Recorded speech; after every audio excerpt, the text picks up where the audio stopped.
a week of firsts, a hat trick, and a special guest.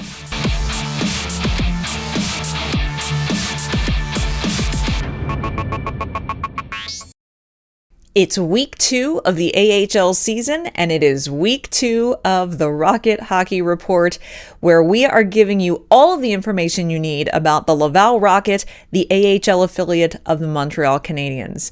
We'll kick things off, of course, as we do every week, with the Rocket Rewind, where we take a look at how the Rocket performed in the games they played last week. Laval had 3 games last week, 2 of which were at home, rounding out their 4-game homestand to kick off the season. And those 2 games were against division rivals, the Rochester Americans, before the Laval Rocket headed out for their first road game of the season last Saturday night, traveling just down the highway to visit the Belleville Senators. After going winless in their opening 2 games 2 weeks ago, the Rocket were really looking to get a win last Wednesday night, the first night that they hosted the Rochester Americans, who are the AHL affiliate of the Buffalo Sabres. Unfortunately, they would still have to wait yet another day to find that first win of the season, because they did lose the Wednesday night game in overtime 5-4. So they got a point out of it, but they did lose that one 5-4. It was interesting to me that we know that Jakub Dobes, the young goaltending prospect for the Montreal Canadiens, got the first start of the year on opening night on Friday the 13th, but was pulled partway through the second period because, quite frankly, the team in front of him was not doing very well defensively, and they were letting quite a lot of pucks get near Jakub Dobes. Straussman, it was likely that he was already scheduled to start the following afternoon, and so that happened. What I found curious was that Straussman was then tapped as the starter again the following Wednesday. For all intents and purposes, I fully expected Jakub Dobes to now, after a few days of rest, put him back out there, get the start again, shake off that opening night where he didn't even get to play a full game. But instead they went to Straussman, and I found that to be a curious decision. And unfortunately, the team and Straussman didn't come up with a win that night either. But Straussman was credited with a goalie goal. Now, this wasn't one that Straussman launched down the ice and put in the net. In fact, there was a delayed penalty, and Rochester accidentally cleared the puck themselves down into their own net.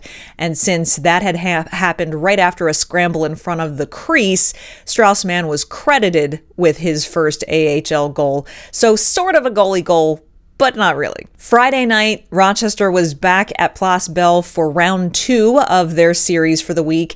This time, Jakub Dobes did get the start in net, and you know what? Not only did Jakub Dobes get his very first pro win, the Laval Rocket came up with their first victory of the season as well, and man, did they do it in style. Joshua Waugh coming out with 5 points on the night, including a hat trick, 3 goals and 2 assists on the night. He was absolutely tremendous. Sean Farrell looking very good that evening. In fact, the prospects in general looked very good that evening. So they took that momentum with them to go on the road the following night, Saturday, to head to Belleville, their first road game of the season. Belleville, always a bit of a tricky opponent for the Laval Rocket, and it turned out that that was the case this time as well. Unfortunately, they did lose this game on the road, their first road outing of the year. However, there were positives to take away from this. Logan Mailloux, with his first pro goal, looked very strong on the puck, looked strong defensively. Joshua Waugh with a couple more assists. Sean Farrell in there with an assist. William Trudeau had some assists as well. Again, the prospects coming up big. This is all encouraging news, particularly when you take a look at the record now for the season. That means that the Laval Rocket through 5 games are 1-3-1 to start the season. Not ideal, but again, remember, this is a year of development. Wins are not going to come as easily, not for Montreal and not for Laval. And what I really took from this week was that even despite the losses, the youngest players on the team were producing. They looked strong. Yes, there were mistakes. Yes, there were things to clean up, but they were the ones who were really making things happen, and I think that's a great foundation to build on. Now, in terms of the roster, things got a little interesting for JF Uhl. We remember just a week ago, there was a log jam at the forward position, particularly for prospects down in Laval. Well, that is not the case any longer. In fact, it's bare bones at forward at this point. We knew that Emil Heineman was already out indefinitely with an upper body injury. Well, you can add Gabriel Bourque to that, as well as young prospect Jared Davidson apparently was injured in practice at some point, and he is considered week to week.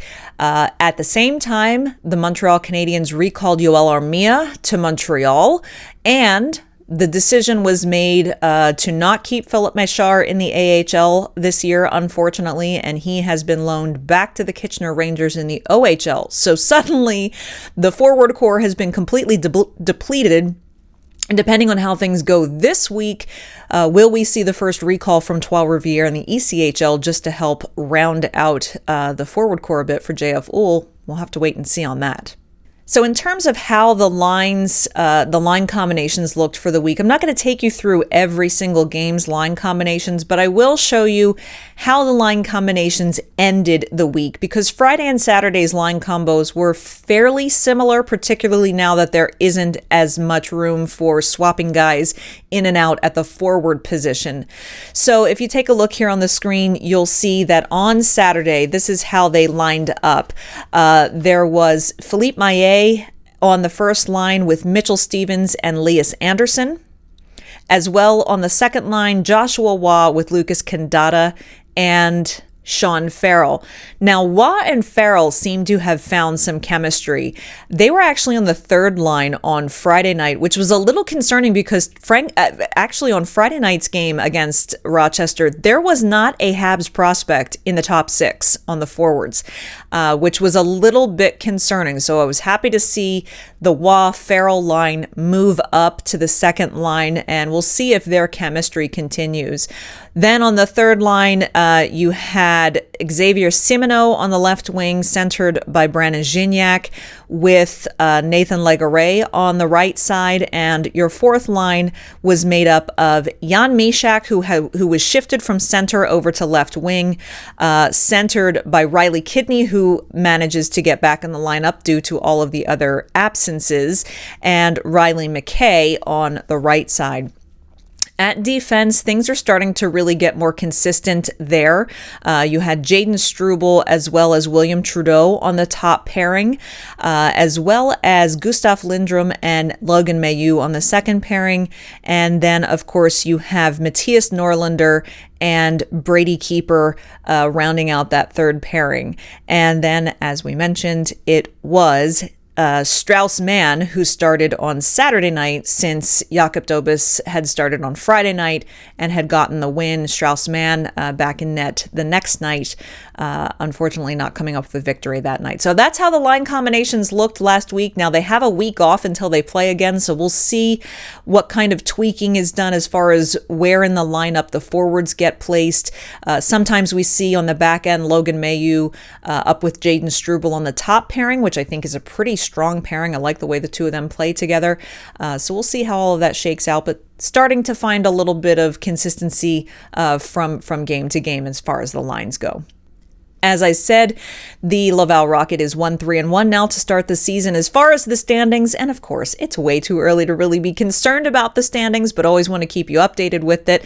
That means they are in 6th of 7 places in the North Division. As far as the Eastern Conference goes, they are 13th out of 15, and in the league, they are 25th out of 32 teams. So there's a ways to go. Almost nowhere to go but up from here, so we can be hopeful that that's what happens. All right, next up we move to this week's prospect breakdown, where we're going to focus just on the Habs prospects, give you the good, the bad, and pick out one Habs prospect who was my standout star for the week. So let's start with the good. We like starting with the good. And as I said, it was a week of firsts. Really pleased to see Mayu pot his first professional goal.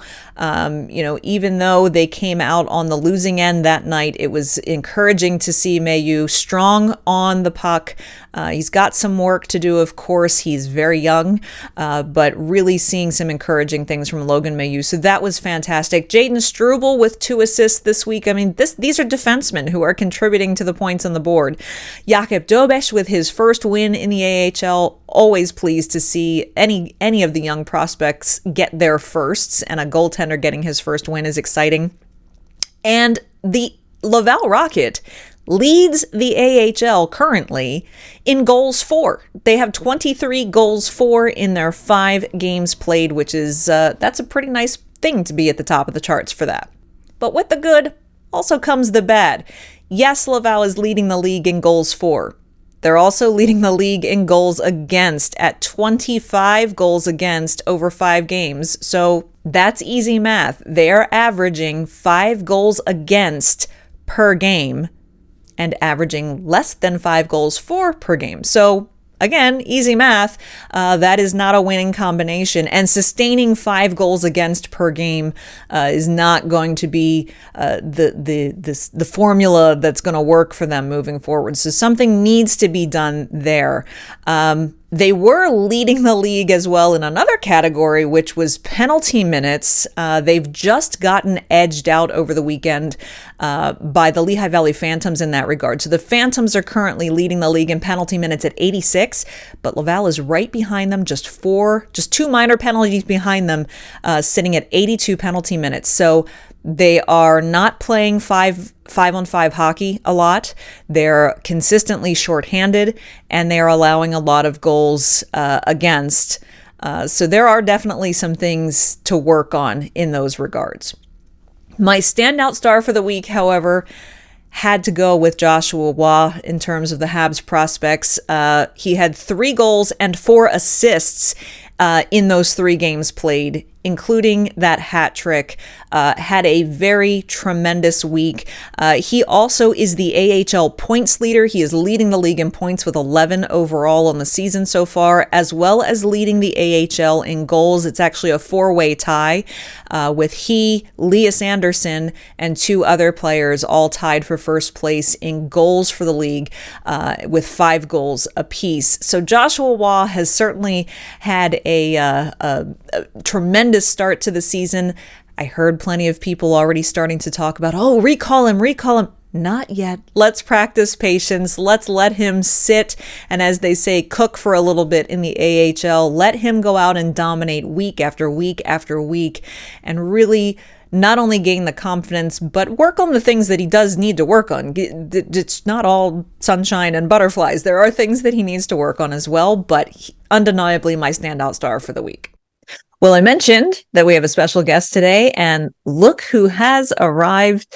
Patrick Williams. We call him around here the AHL guru because there is no one who knows the American Hockey League more inside and out than Patrick Williams does. He's also a contributor with us here at Rocket Sports Media. In fact, you've been a regular contributor on the previous product to this show, the Press Zone podcast. You've been a regular contributor there for the last couple of years, and I am so excited to invite you here onto the Rocket Hockey Report this week, Patrick, for the first of many appearances here on the show. So welcome. Yeah, thank you. And no longer just a voice from beyond, like live and then somewhat in person. That's right. Virtually, anyway. Absolutely. Well, the first thing I want to ask you really is getting your take on Laval's start this season, despite the fact that they are only 1-3-1 through their first 5 games, which is maybe the not so happy part of the equation. On the other hand, you've got prospects, one of which who is leading the league in points. You've got multiple young players on the team who have really already started to make their mark. What has been your impression of the Laval Rocket so far through the first 5 games of the season? Well, and we sort of have discussed this previously in the sense that I think for me, the big marker of success this year will be how do you get some of those real top prospects you have coming in? Not necessarily to the NHL this year, but get them to make significant strides this year, right? Like, so your Sean Farrells, your Dagan Strubles, your Lodi Mayu, like right down the list, right? Riley Kidney. Mm-hmm. Now, I guess you should certainly say Joshua Waugh, like I think so. 5th round pick, but playing like a 1st round pick. Mm-hmm. Makes you wonder, like, if you did a redraft. So for me, like with Laval, I'm going to be a lot less sort of focused on the, on the wins and losses for them. Like depending on where a team is at, or an NHL team is at in its, prospect development cycle. Some years I think winning is more important than others. Maybe in a year or two, then you'd want to see these kids really start to, like, make a run, where you would, have a strong regular season, get in the playoffs, something like what Hershey did last year, where some of those young kids really made a lot of strides, and by the end of the year, they were ready to take on a lot of that responsibility, into the postseason, and really make something of it. I think for Laval, the goal here isn't necessarily, to make a Calder Cup run. The goal here is to get those kids a ton of ice time. Yeah. And a ton of experience, put them in different situations. Trial and error in some ways, which is going to be a natural part of development, right? Like, let's be honest. Most prospects at some point are going to fall on their face. And they're going to have to kind of get up, dust themselves off, and get back at it. And that's a normal part of development. I think sometimes people get a little bit skittish about that, but it's normal. Like, young players, they'll fight inconsistency. They'll have to, they'll have those stretches where maybe they go a week or two with no points, and their confidence starts to sag a little bit. Those are the little tests that will come out, different points of the year that I want to see. How do they handle it?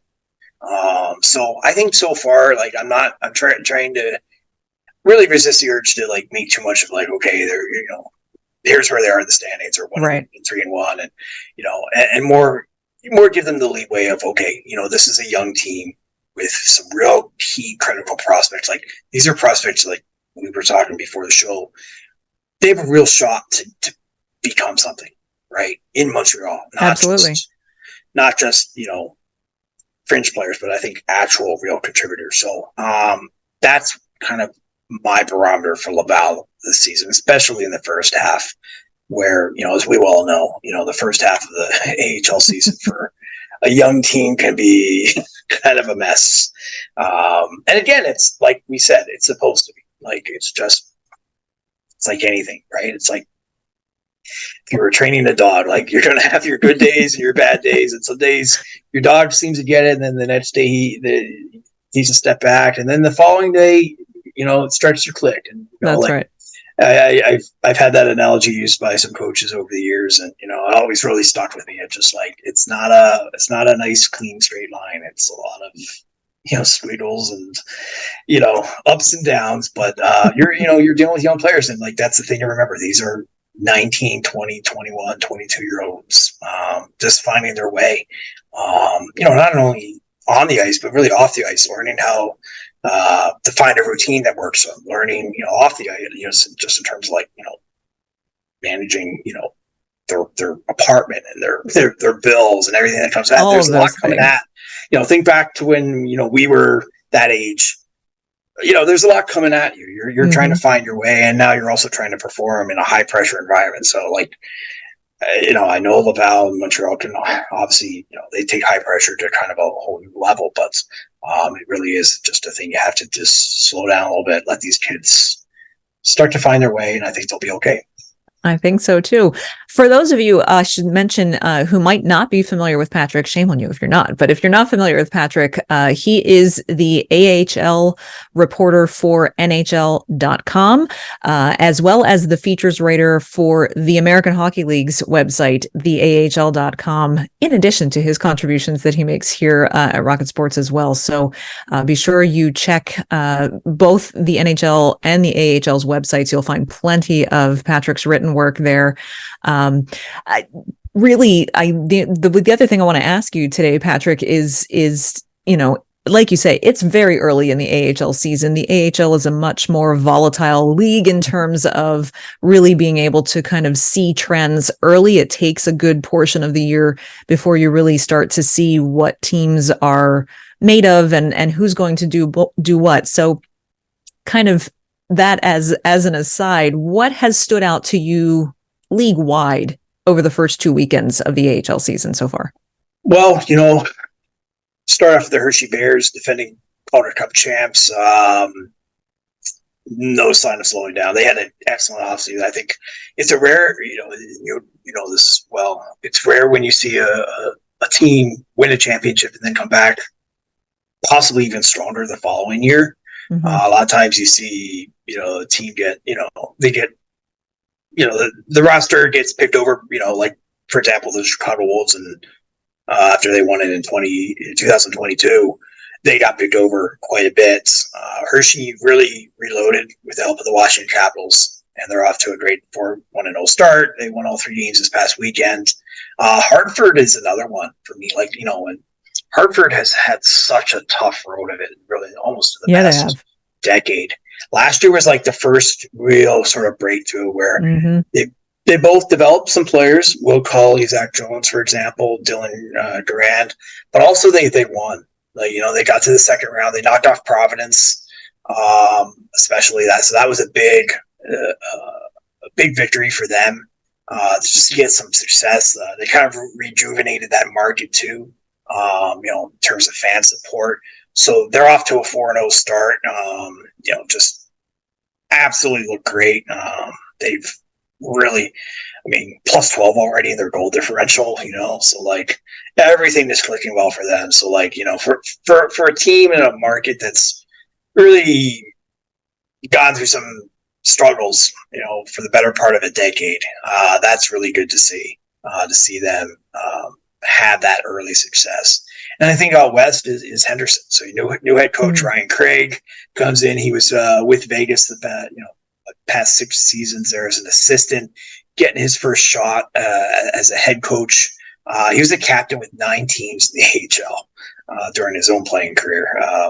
Captained Lake Erie to the 2016 final. He has them off to a 4-0 start. A team that really struggled, especially last season. They've really done that's a market. Obviously, as an AHL team, you need to have some success to maintain the attention. Obviously you're in the greater Las Vegas area, so you have a lot that you're competing with. For the eyes and the wallets of your fan base. So that's good to see. See them getting off to a good start. They had a really rough start last year that kind of set them back. So, and I think just one more would be Springfield, 1-4 to start. I mentioned this on social media. They had kind of a quiet off season. They lost some really good talent. Marty Ferk went overseas. So they're getting a lot of Hartford this season on their schedule as always, a lot of Providence as always. So it could be a tough year for them if they can't get things straightened out. Absolutely. And Laval fans will remember that it is the Springfield Thunderbirds who ultimately beat the Rocket 2 years ago in Game 7 of the Eastern Conference Final to advance to the Calder Cup Final. So interesting to see in such a short time, a little bit of reversal for Springfield, and we'll see where they can go from here. Patrick, it was great to have you here for your first appearance on Rocket Hockey Report. It certainly won't be the last. We'll have you back in a few weeks to get more of your insight on the Laval Rocket and things going on around the American Hockey League. Always a pleasure. I love doing this show, as you well know, and great to be back. And it's cool doing this new format as well. Absolutely. Thanks very much. Thank you. Finally, it's time for the Laval Look Ahead, where we preview what's coming up for AHL action for the Laval Rocket in the week ahead. As I said, they have a week to figure out injuries, to figure out the roster, the lineups, and so forth, because they're not playing a midweek game this week. They don't play again until Friday and Saturday, where they continue their road trip. They are back against the Rochester Americans on Friday night, except this time they are in Rochester, New York, playing at Blue Cross Arena. Now, you'll remember I said on last week's show that playing against the Rochester Americans for the Laval Rocket has been kind of a hit or miss. There are some games that Rochester absolutely has their number, and there are some games that Laval is able to really take control of things and dominate the game. And we saw exactly that last week. Wednesday's game, although it went to overtime, Rochester got the best of Laval last Wednesday, but then they turned around on Friday and Laval absolutely came out and lit things up. So it played out exactly kind of how I previewed it last week. So the question for this Friday will be, which Laval and which Rochester team shows up at Blue Cross Arena on Friday night? Division rival, of course. And then Saturday night, they head right down the road, just down the highway in New York, over to Syracuse in central New York, where they will take on the Crunch, one of their most bitter North Division rivals. Guaranteed to be physical, guaranteed to be chippy. It is a very hostile environment for Laval to come into. The fans are loud. They don't like the Laval Rocket.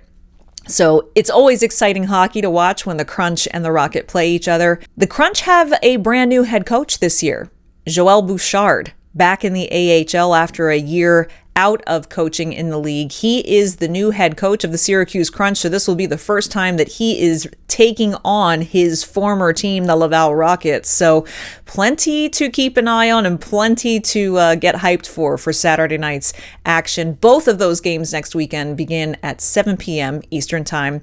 We, of course, will have all of your Laval Rocket coverage here at Rocket Sports and on thn.com/Montreal. So I will have the game recaps for both of those away games. Bookmark thn.com/Montreal if you want to read my full game reports, watch video highlights, and so on and so forth. Follow at Rocket Sports on Twitter for all of the updates live as those games happen. And if you enjoy this kind of content, if you appreciate getting this kind of news about the Laval Rocket and the Montreal Canadiens throughout all of our shows here on the channel, then won't you just take a second and tap that subscribe button? Also invite you to hit the like button, the share button to share this episode, and leave us a comment down below too. We'd love to know where you're watching from and what you're enjoying the most about Habs hockey and the Laval Rocket this season. Hey, maybe this is the first time that you're catching the Rocket Hockey Report because perhaps you missed our debut episode last Tuesday when it came out. And if you did, that's okay. We've got you covered. You can check out the premiere episode of Rocket Hockey Report right here. And I look forward to seeing you back here again for the next video. Thanks for watching.